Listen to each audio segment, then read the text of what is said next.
उत्तर प्रदेश के मुख्यमंत्री योगी आदित्यनाथ और देश के गृह मंत्री अमित शाह, ये वो दो नाम हैं जिन्हें लेकर इस वक्त दिल्ली से लेकर लखनऊ तक हर सियासी पंडित की जुबान पर सुनने के लिए मिल जाएगा। हर तरफ चर्चा चल रही है और एक बात है जिस पर मंथन चल रहा है, लेकिन उस मंथन का जवाब किसी को नहीं मिल पा रहा है। मंथन क्या है?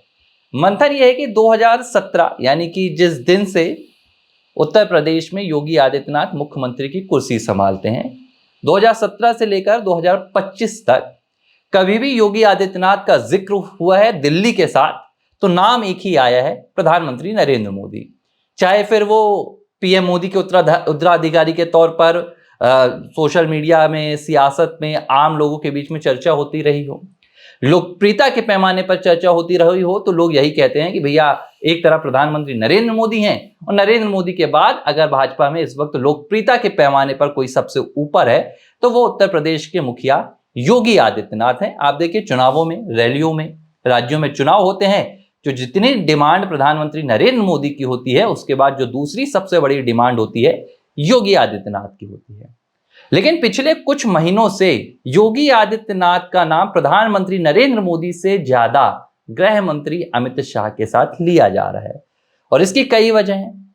दोनों नेताओं का एक साथ आपस में बातचीत करना, करीब आना, सार्वजनिक मंच साझा करना, भरी संसद में गृह मंत्री अमित शाह का योगी आदित्यनाथ के तीसरे कार्यकाल पर मुहर लगाना। आप ये बहुत सामान्य बात इसे मत समझिए। भारतीय जनता पार्टी ने अपना जो पूरा राजनीति का क्रम है, जो सरकारें बनाने का सिलसिला है, जो फॉर्मूला है, वो पिछले कुछ सालों में पूरी तरह से बदल दिया है। करीब 2022 से आप देखिए कि जहां भी चुनाव होते हैं भाजपा अपना जो सीएम कैंडिडेट है अब घोषित नहीं करती है। कौन मुख्यमंत्री बनेगा ये बात पिटारे के भीतर बंद रहती है। मध्य प्रदेश हो, छत्तीसगढ़ हो, राजस्थान हो, उत्तराखंड हो, आप कहीं भी उठाकर देख लीजिए, किसी को यह बात पता नहीं रहती कि मुख्यमंत्री कौन बनने वाला है। इस फॉर्मूले के बीच उत्तर प्रदेश को लेकर अमित शाह भरी संसद में कहते हैं अखिलेश यादव को जवाब देते हुए, बजट सत्र के दौरान अगर आपको याद होगा कि उन्होंने कहा था कि तीसरा कार्यकाल योगी आदित्यनाथ रिपीट कर रहे हैं। एक तो यह बहुत बड़ा संदेश था। दूसरा, अमित शाह लखनऊ पहुंचते हैं। कार्यक्रम बहुत बड़ा नहीं था, पुलिस भर्ती हुई थी, उसके आवेदन पत्र जो नियुक्ति पत्र होते हैं वो बांटने थे। उस कार्यक्रम के लिए योगी आदित्यनाथ ने प्रधानमंत्री नरेंद्र मोदी नहीं बल्कि अमित शाह को आमंत्रित किया। शाह बाकायदा पहुंचते हैं, योगी आदित्यनाथ को सबसे लोकप्रिय मुख्यमंत्री बताते हैं और अब हाल ही में दिल्ली दौरा होता है योगी आदित्यनाथ का, अमित शाह से मुलाकात भी होती है। ये जो तमाम बैठकें हो रही हैं, मुलाकातें हो रही हैं, सार्वजनिक मंचों से योगी और अमित शाह के बीच जो बातें हो रही हैं, इनके मायने क्या समझ आ रहे हैं? देखो, हम बहुत पहले से देख रहे हैं और इस दौरान जब चर्चा का विषय सर्वाधिक समय ये चल रहा है कि 75 साल की उम्र का दायरा, जो मोहन भागवत ने स्वयं कहा कि 75 साल तक में रिटायरमेंट लेना चाहिए, ऐसी जो बातें निकल कर सामने आई, तो एक इशारा आप ये मानिए कि ये भारत के प्रधानमंत्री के भी ऊपर है कि 75 साल के आप भी 17 सितंबर को हो जाएंगे। तो जाहिर सी बात है, मैं इसको भी कनेक्टिविटी में जोड़ता हूँ। मैं किसी भी चीज़ को, किसी भी बयान को इग्नोर नहीं कर सकता, खासकर वो व्यक्ति जो राजनीति से जुड़ा हो या राजनीति की अपेक्षा रखता हो, उनके बयानों को मैं खासा प्रमुखता से देखता हूँ। तो मैं यहाँ पर ये पाता हूँ कि नंबरिंग अगर आप करें तो दो जोड़ी गुजरात से निकली, एक जोड़ी मतलब आप मानिए कि मोदी की जोड़ी और शाह की जोड़ी। उसके बाद आप ये मानिए कि उत्तर प्रदेश की अगर बात करें तो उत्तर प्रदेश में अचानक जब चुनाव होते हैं तो उस दौरान कोई भी मुख्यमंत्री नहीं होता।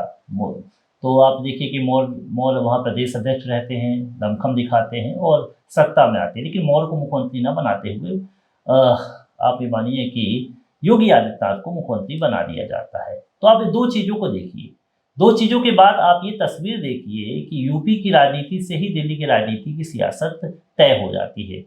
पिछले चुनाव में, लोकसभा चुनाव की बात करें तो उत्तर प्रदेश में वीकनेस आई है, सत्ता डगमगाई है बीजेपी की, लेकिन बाबा जी की जो सत्ता रही है खासकर मुख्यमंत्री के रूप में, वो दमखम उनका बरकरार रहा है और लगातार भरोसा बरकरार रहा है। तो आप ये मान लीजिए कि अगर कोई मुख्यमंत्री के रूप में, तो चलो अमित शाह स्वयं बोल चुके हैं कि तीसरी बार भी वो चयनित होंगे, लेकिन प्रधानमंत्री के लिए दूसरे नंबर पे अगर मैं मानता हूं तो अमित शाह ही हैं, क्योंकि उम्र के लिहाज से भी आप देखेंगे उम्र उनकी बेहद कम है, उम्र इतनी अधिक नहीं है, तो वो काफ़ी लंबे समय तक चल सकते हैं। बाकी अगर आप देखेंगे नितिन गडकरी स्वास्थ्य कारण और बहुत सारी चीज़ें हैं, राजनाथ सिंह की भी उम्र फैक्टर आ जाएगा, बहुत सारे ऐसे नेता हैं जो उम्र फैक्टर पे बाहर हो सकते हैं, लेकिन अमित शाह ऐसे हैं जो उम्र फैक्टर पे भी फिट बैठते हैं, और जिस तरह से उनका टैलेंट है, जिस तरह से उनकी रणनीति है, और राजनीति का चाणक्य भी उन्हें कहा जा सकता है, तो आरएसएस उनका नाम बढ़ा सकता है। और उसमें सपोर्ट सर्वाधिक जरूरत होगी योगी आदित्यनाथ, क्योंकि योगी आदित्यनाथ का भी नाम इसी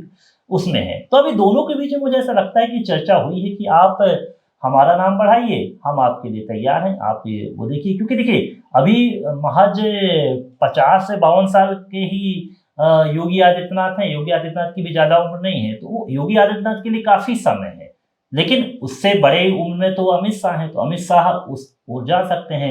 और जिस रणनीति और जो माहौल है, जैसे अभी हम चर्चा कर भी रहे थे कि जिस तरह से मुस्लिमों का भरोसा भी जीतने की आरएसएस कोशिश कर रहा है, इन तमाम मसलों को देखते हुए मुझे लगता है कि भविष्य पर योगी और अमित शाह की जोड़ी, देखो तमाम जगह से बातें तो उठ रही हैं प्रधानमंत्री के बारे में कि अब वो पूरी तरह से फिट नहीं है, बहुत सारी ऐसी बातें निकल के आई हैं, 75 साल का है, चौथा टर्म नहीं हो, 3 बार आपका हो गया, चौथे में आप नहीं हो। और देखो पिछले बार तो उनके ही नेतृत्व पे चुनाव लड़ा गया ना, प्रधानमंत्री के नेतृत्व पे, तो आप तो मानते हैं कि 272 प्लस नहीं हुआ, तो एक नए चेहरे के रूप में अमित शाह को लाने की कोशिश की जा सकती है। मुझे लगता है कि जब हम ये बातें कर रहे हैं तो जो भारतीय जनता पार्टी के समर्थक हैं उन्हें ये बातें थोड़ी सी मुझे लगता है असहज करने वाली लग सकती हैं कि क्या प्रधानमंत्री नरेंद्र मोदी आने वाला जो उनका चौथा टर्म होगा उसमें नजर आएंगे कि नहीं आएंगे। लेकिन देखिए राजनीति में भविष्य पर चर्चा बहुत जरूरी हो जाती है। अगर आज देखें तो 100 साल से 125 साल से ज्यादा पुरानी पार्टी है कांग्रेस, लेकिन कांग्रेस ने कभी भी अपने भविष्य पर चर्चा नहीं की थी। गांधी परिवार का दामन थामकर कांग्रेस पार्टी आगे बढ़ती रही। आज आप देखिए कि देश में कांग्रेस की क्या स्थिति है, मात्र 2 से 3 राज्यों में सरकार और केंद्र में कांग्रेस कुछ भी नहीं है, अगर पिछले चुनाव को थोड़ा सा अगर देखा जाए तो। भाजपा की यही गलती हुई थी मुझे लगता है 2004 में, अटल बिहारी वाजपेयी का नेतृत्व था। अटल बिहारी वाजपेयी से अलग भारतीय जनता पार्टी एक ऐसे चेहरे की तलाश नहीं कर पाई जिसकी पूरे देश में व्यापकता हो और एक स्वीकृति हो। 10 साल सत्ता से बाहर रहना पड़ा। लाल कृष्ण आडवाणी विपक्ष के नेता के तौर पर आगे बढ़ रहे थे, लेकिन भारतीय जनता पार्टी चाहकर भी सत्ता में नहीं आ पा रही थी। मनमोहन सरकार 10 साल चली। फिर एक चेहरा उभर कर आया, आप देखिए नरेंद्र दामोदर दास मोदी 2014 में, जो उनका गुजरात में कार्यकाल था, जिस तरह से गुजरात एक मॉडल के रूप में उभर कर सामने आया, ये चेहरा राष्ट्रीय स्वयंसेवक संघ ने आगे बढ़ाया। तमाम वरिष्ठ चेहरों को मैं कहूंगा कि साइड में किया गया, चाहे मुरली मनोहर जोशी हो, लाल कृष्ण आडवाणी हो, तमाम उन नेताओं को किनारे कर नरेंद्र मोदी को आगे लाया गया। नरेंद्र मोदी का चेहरा चमका, चला भी, लोगों ने भरोसा किया और एक बार नहीं लगातार 3 बार भरोसा किया। लेकिन आप देखिए अभी नरेंद्र मोदी 75 साल के हैं, अभी 2025 चल रहा है, 75 साल के हो जाएंगे। 29 आते आते वो 79 साल के हो जाएंगे। देखिए आप नरेंद्र मोदी की लोकप्रियता है, उनकी स्वीकृति है, लेकिन आप राजनीति में हैं तो आप भविष्य को अंधकार में नहीं डाल सकते। आपको सोचना पड़ेगा अगला 5 साल क्या होना है, अगला 10 साल क्या होना है, आपको ये सोच के देखना पड़ता है। और अगर उस पैमाने पर सोचा जा रहा है तो ये जो 2 नाम आप चर्चा कर रहे हैं, अमित शाह और योगी आदित्यनाथ, क्योंकि देखिए अमित शाह नो डाउट की राजनीति के चाणक्य हैं, और अगर वो नंबर 2 की कुर्सी पर हैं तो आप समझिए कि अमित शाह ने भविष्य की राजनीति पर काम करना शुरू कर दिया है। और ये बात उन्हें सिर्फ पार्टी के भीतर नहीं कही गई है, ये बात उन्हें कहीं ना कहीं राष्ट्रीय स्वयंसेवक संघ ने कह दी। मैं अभी की बात नहीं कर रहा हूं कि आने वाले 75 साल में नरेंद्र मोदी रिटायर हो जाएंगे या 2029 में रिटायर हो जाएंगे, मैं ये नहीं कह रहा हूं, लेकिन जो भविष्य की राजनीति भारतीय जनता पार्टी की होगी, चाहे वो अगले 10 साल की हो, 15 साल की हो, वहां पर अमित शाह आपको शीर्ष पर नजर आने वाले हैं। और अमित शाह को उसके लिए योगी आदित्यनाथ की सबसे बड़ी जरूरत होगी, क्योंकि लोकप्रियता का जो पैमाना होगा, मैं बता रहा हूं आज भी कि नरेंद्र मोदी की तरह ही अगले 5 से 7 सालों में योगी आदित्यनाथ का देश में होने वाला है। आप देखिए 2027 में बस योगी आदित्यनाथ की जीत होने दीजिए उत्तर प्रदेश में।